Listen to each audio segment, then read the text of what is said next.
Welcome back to my YouTube channel Rajinikanth Kannada vlogs. ಈ video ನೋಡೋಕ್ಕಿಂತ ಮುಂಚೆ ದಯವಿಟ್ಟು ಸಬ್ಸ್ಕ್ರೈಬ್ ಮಾಡಿ, ಬೆಲ್ ಐಕನ್ ಪ್ರೆಸ್ ಮಾಡಿ. ಓಂ ಶ್ರೀ ಗುರು ರಾಘವೇಂದ್ರಾಯ ನಮಃ. ಪ್ರತಿ ಗುರುವಾರ ರಾಯರ ಬಗ್ಗೆ ವಿಡಿಯೋಗಳನ್ನು ಹಾಕ್ತಿದ್ದೀನಿ. ನೀವೆಲ್ಲರೂ ನೋಡ್ತಿದ್ದೀರಾ, ವ್ಯೂಸ್ ಚೆನ್ನಾಗಿ ಬರ್ತಿದೆ. ಆದರೆ ಸಬ್ಸ್ಕ್ರೈಬ್ ಯಾರೂ ಮಾಡ್ಕೊಳ್ತಿಲ್ಲ. ದಯವಿಟ್ಟು ನೋಡಿ ಸಬ್ಸ್ಕ್ರೈಬ್ ಮಾಡ್ಕೊಳ್ದೆ ಇರಬೇಡಿ. ದಯವಿಟ್ಟು ಸಬ್ಸ್ಕ್ರೈಬ್ ಮಾಡ್ಕೊಳ್ಳಿ. ಇದು ಒಂದು ರಾಯರ ಸೇವೆ ಅಲ್ವಾ. ಇವತ್ತು ರಾಯರ ಸುಂದರವಾದ ಕತೆ ಹೇಳ್ತೀನಿ.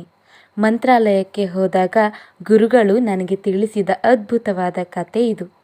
ಕೇಳಿ ಒಂದು ಕ್ಷಣ ನನ್ನ ಕಣ್ಣಂಚಲ್ಲಿ ರಾಯರೇ ಬಂದಂತಾಯಿತು. ನಿಮಗೂ ರಾಯರ ಅನುಗ್ರಹ ಸಿಗಲಿ. ಒಂದು ಊರಲ್ಲಿ ಒಬ್ಬ ಭಕ್ತ ಇರ್ತಾನೆ. ಅವನಿಗೆ ಅತಿ ದೊಡ್ಡ ಆಸೆ ಇರುತ್ತೆ. ಅದೇ ಅವನ ಗುರಿಯಾಗಿರುತ್ತೆ. ಎಲ್ಲರೂ ಆಸೆ ಪಡ್ತಾರೆ, ಆದರೆ ಇವನ ಆಸೆ ತುಂಬ ವಿಶೇಷವಾದದ್ದು. ಎಲ್ಲರಿಗೂ ಗುರಿ ಇರುತ್ತೆ, ಆದರೆ ಇವನ ಗುರಿ ಬಹಳ ದುಬಾರಿಯಾದದ್ದು. ಗುರಿ ಮತ್ತು ಆಸೆಯನ್ನು ತಲುಪಲು ಅವನು ಬಹಳ ಯೋಚಿಸ್ತಿರುವಾಗ ಯಾರೋ ಒಬ್ಬರು ಹೇಳ್ತಾರೆ, ಮಂತ್ರಾಲಯಕ್ಕೆ ಹೋಗಿ ರಾಯರ ಸೇವೆ ಮಾಡಿದರೆ ಎಂಥ ಆಸೆಗಳು ಕೋರಿಕೆಗಳಿದ್ರೂ ಅತಿ ಶೀಘ್ರವಾಗಿ ರಾಯರು ನೆರವೇರಿಸ್ತಾರೆ ಅಂತ. ಇದನ್ನು ಕೇಳಿದವನೇ ಮಂತ್ರಾಲಯಕ್ಕೆ ಹೋಗಿ ತಾನೂ ಸೇವೆ ಮಾಡಲು ಶುರು ಮಾಡ್ತಾನೆ. ಸೇವೆ ಮಾಡ್ತಾ ಮಾಡ್ತಾ ದಿನಗಳು ಕಳೆದವು, ತಿಂಗಳುಗಳು ಕಳೆದವು. ಇವನ ಜೊತೆ ಬಂದು ಸೇವೆ ಮಾಡಿದವ್ರಿಗೆಲ್ಲರಿಗೂ ರಾಯರು ಸ್ವಪ್ನ ಸೂಚನೆ ನೀಡಿ ಫಲ ಕೊಡ್ತಾ ಇದ್ರು. ಆದರೆ ಇವನಿಗೆ ಮಾತ್ರ ಯಾವ ಸೂಚನೆಯೂ ಕೊಟ್ಟಿರಲಿಲ್ಲ ನಮ್ಮ ರಾಯರು. ಇದನ್ನು ಕಂಡ ಆ ಭಕ್ತ ಇನ್ನೂ ಕಠಿಣ ಸೇವೆಯಲ್ಲಿ ನಿರತನಾಗ್ತಾನೆ. ತಿಂಗಳು ಕಳೆದಂತೆ ವರ್ಷಗಳೂ ಕಳೆದವು. ಆದರೂ ರಾಯರು ಇವನಿಗೆ ಯಾವುದೇ ಸೂಚನೆ ಕೊಡಲೇ ಇಲ್ಲ. ಕೊನೆಗೆ ಅವನಿಗೆ ಅನಿಸುತ್ತೆ, ಇಲ್ಲಿ ರಾಯರು ಇರೋದೇ ಸುಳ್ಳು ಅಂತ. ನಾನು ಸುಮ್ಮನೆ ಸೇವೆ ಮಾಡ್ತಿದ್ದೀನಿ, ಇದೆಲ್ಲ ನನ್ನ ಭ್ರಮೆ ಅಂತ ಅವನಿಗೆ ಅನಿಸುತ್ತೆ. ಹೀಗೆ ರಾಯರನ್ನು ಅನುಮಾನಿಸಿ ಆತ ಏನು ಮಾಡ್ತಾನೆ, ಬೃಂದಾವನದಲ್ಲಿ ರಾಯರು ಇರೋದೇ ಸತ್ಯ ಆಗಿದ್ರೆ ನನ್ನ ಕೋರಿಕೆಗಳನ್ನು ರಾಯರು ಯಾಕೆ ಈಡೇರಿಸ್ತಿಲ್ಲ? ಇಂತಹ ಕಠಿಣ ವ್ರತಗಳನ್ನು ಸೇವೆಗಳನ್ನು ನಾನು ಮಾಡಿದ್ರೂ ರಾಯರು ಯಾಕೆ ನನ್ನ ಅನುಗ್ರಹಿಸ್ತಿಲ್ಲ ಅಂತ ಹೇಳಿ ಅನುಮಾನಿಸಿ ಆತ ಏನು ಮಾಡ್ತಾನೆ, ತನ್ನ ಜೊತೆಗೆ ಬಂದಿರುವ ಭಕ್ತರನ್ನು ವಿಚಾರಿಸೋಕ್ಕೆ ಶುರು ಮಾಡ್ತಾನೆ. ನೀವು ರಾಯರ ಸೇವೆ ಮಾಡಿ ಹೋದ್ರಲ್ಲ, ಏನಾಯಿತು ಅಂತ, ಫಲ ಸಿಕ್ತಾ ಅಂತ ಇವನು ಎಲ್ಲರನ್ನೂ ವಿಚಾರಿಸ್ತಾ ಹೋಗ್ತಾನೆ. ಅದರಲ್ಲಿ ಒಬ್ಬರು ಹೇಳ್ತಾರೆ, ನನಗೆ ಸಂತಾನವಿರಲಿಲ್ಲ, ರಾಯರ ಸೇವೆ ಮಾಡಿ ಹೋದೆ, ರಾಯರು ಸಂತಾನವನ್ನು ಕೊಟ್ಟರು ಅಂತ. ಮತ್ತೊಬ್ಬರು ಹೇಳ್ತಾರೆ, ನನಗೆ ಮದುವೆ ಯೋಗವೇ ಇರಲಿಲ್ಲ, ರಾಯರ ಸೇವೆ ಮಾಡಿ ನನಗೆ ಈಗ ಮದುವೆ ಆಗಿದೆ ಅಂತ ಹೇಳ್ತಾರೆ. ಮತ್ತೊಬ್ಬರು ಹೇಳ್ತಾರೆ, ನನಗೆ ಆರೋಗ್ಯವೇ ಸರಿ ಇರಲಿಲ್ಲ, ರಾಯರ ಸೇವೆ ಮಾಡಿದೆ, ಆರೋಗ್ಯ ಸರಿ ಹೋಗಿದೆ, ನೋಡಿ ಈಗ ನನ್ನ ಆರೋಗ್ಯ ಚೆನ್ನಾಗಿದೆ ಅಂತ ಹೇಳ್ತಾರೆ. ಇದನ್ನೆಲ್ಲ ಕೇಳ್ತಾ ಕೇಳ್ತಾ ಹೋಗ್ತಾರೆ. ಮತ್ತಷ್ಟು ಪವಾಡಗಳು, ಮತ್ತಷ್ಟು ಫಲವನ್ನು ಪಡೆದವರು ಭಕ್ತರು, ರಾಯರ ಭಕ್ತರು ಒಂದೊಂದೇ ಹೇಳ್ತಾ ಹೋಗ್ತಾರೆ. ಇವನು ಕೇಳ್ತಾ ಹೋಗ್ತಾನೆ. ಹೀಗೆ ಎಲ್ಲರೂ ರಾಯರು ಕೊಟ್ಟ ಫಲಗಳನ್ನು ಕುರಿತು ಹೇಳಿದಾಗ ಅವನಿಗನ್ಸುತ್ತೆ, ಇಲ್ಲ, ನಾನು ಅಂದ್ಕೊಂಡಿದ್ದು ತಪ್ಪು, ಇಲ್ಲಿ ರಾಯರಿದ್ದಾರೆ, ಖಂಡಿತ ಇಲ್ಲಿ ರಾಯರಿದ್ದಾರೆ, ಬಂದ ಭಕ್ತರಿಗೆ ವರಗಳನ್ನು ನೀಡ್ತಾ ಇದ್ದಾರೆ, ಅದು ನಿಜ.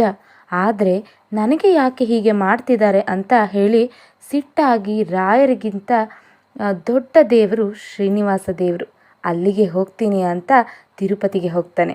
ದೇವರ ದರ್ಶನ ಮಾಡಿ ಬರುವಾಗ ರಾಯರ ಬಗ್ಗೆ ದೂರನ್ನು ಬರೆದು ಹುಂಡಿಯಲ್ಲಿ ಹಾಕಿ ಬರ್ತಾನೆ. ನಂತರ ಏನಾಗುತ್ತೆ ಅಂದರೆ, ನ್ಯಾಯಾಧೀಶನಾಗಿ ಸಾಕ್ಷಾತ್ ಶ್ರೀನಿವಾಸ ದೇವರು ಕಪ್ಪು ಕೋಟು ಹಾಕಿ 3 ನಾಮ ಹಾಕಿ ಪ್ರಜ್ವಲವಾಗಿ ಕಂಗೊಳಿಸ್ತಾ ಕುಳಿತಿದ್ದಾರೆ. ಇತ್ತ ನೋಡಿದರೆ ಒಂದು ಕಟಕಟೆಯಲ್ಲಿ ಭಕ್ತನು, ಇನ್ನೊಂದು ಕಟಕಟೆಯಲ್ಲಿ ಸಾಕ್ಷಾತ್ ರಾಯರೇ ನಿಂತಿರ್ತಾರೆ. ಭಕ್ತನು ಕೊಟ್ಟ ದೂರನ್ನು ಶ್ರೀನಿವಾಸ ದೇವರು ನ್ಯಾಯಾಧೀಶನಾಗಿ ವಿಚಾರಿಸ್ತಾರೆ, ಏನಪ್ಪ ನಿನ್ನ ದೂರು ಅಂತ.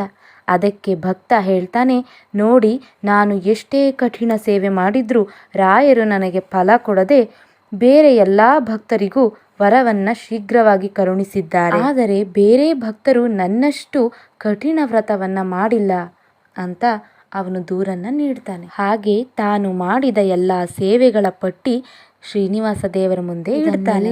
ಕೇಳಿದ ಶ್ರೀನಿವಾಸ ದೇವರು ರಾಯರನ್ನು ಪ್ರಶ್ನಿಸಿದಾಗ ರಾಯರು ಹೇಳ್ತಾರೆ, ಹೌದು, ಈ ಭಕ್ತ ಸೇವೆ ಮಾಡಿದ್ದು ನಿಜ, ಬೇರೆಲ್ಲ ಭಕ್ತರಿಗೆ ನಾನು ಶೀಘ್ರ ಫಲವನ್ನು ಕೊಟ್ಟಿದ್ದೂ ನಿಜ.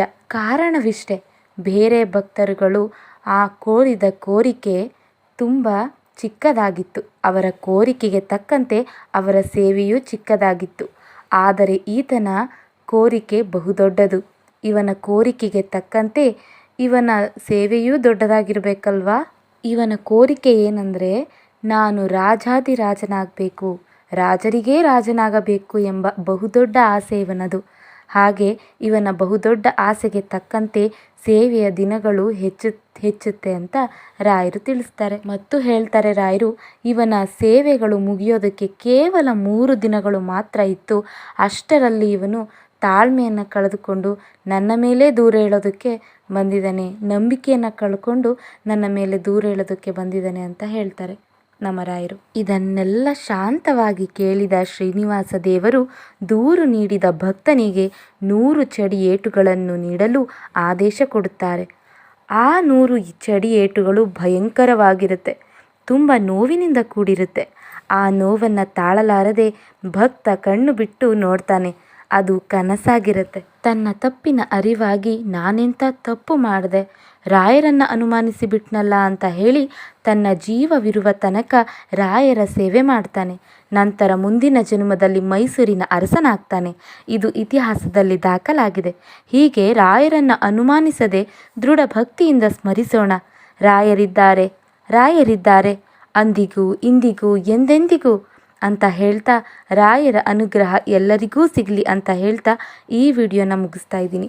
ಈ ವಿಡಿಯೋ ನಿಮ್ಮೆಲ್ಲರಿಗೂ ಇಷ್ಟ ಆಗಿದ್ರೆ ಶೇರ್ ಮಾಡಿ, ಲೈಕ್ ಮಾಡಿ, ಕಮೆಂಟ್ ಮಾಡಿ, ಸಬ್ಸ್ಕ್ರೈಬ್ ಮಾಡಿ ಅಂತ ಹೇಳ್ತಾ ಸರ್ವಂ ಶ್ರೀಕೃಷ್ಣಾರ್ಪಣಮಸ್ತು.